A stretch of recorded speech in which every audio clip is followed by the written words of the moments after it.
fear of being discovered as a so-called member of the ONLF.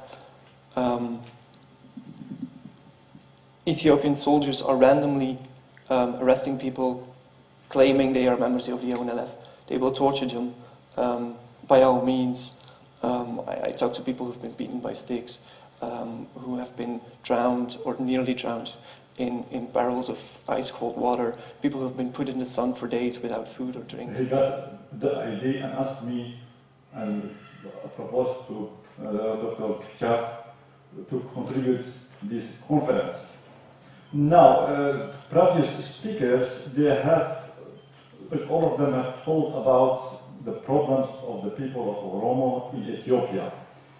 My speech will be more a general speech. That is to say, I will focus on the indigenous nations, on colonialism, on spiritual and physical genocide.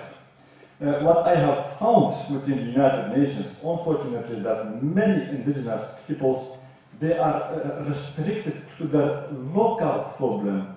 They are not able to see more international, that there is more international, I would say, the problem is much bigger and it is not restricted to your area. What happens to you, that happens to other people all over the world, and try to understand what kind of mechanism is going on.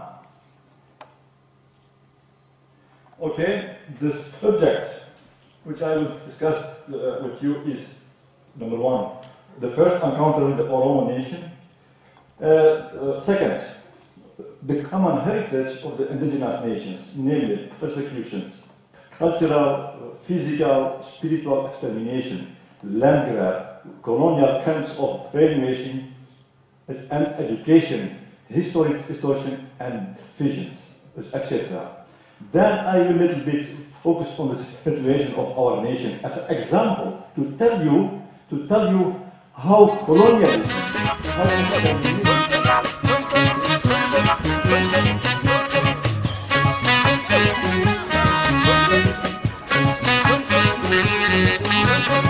Halele gota koala temore, lakin zobda. Halele gota koala temore, lakin zobda. Gota kaba bore, razesta more, lakin zobda. Gota kaba kolugoni omunolu, lakin zobda. Gota kaba lola goni tike lola. Lakin zobda, halele gota koala temore, lakin zobda.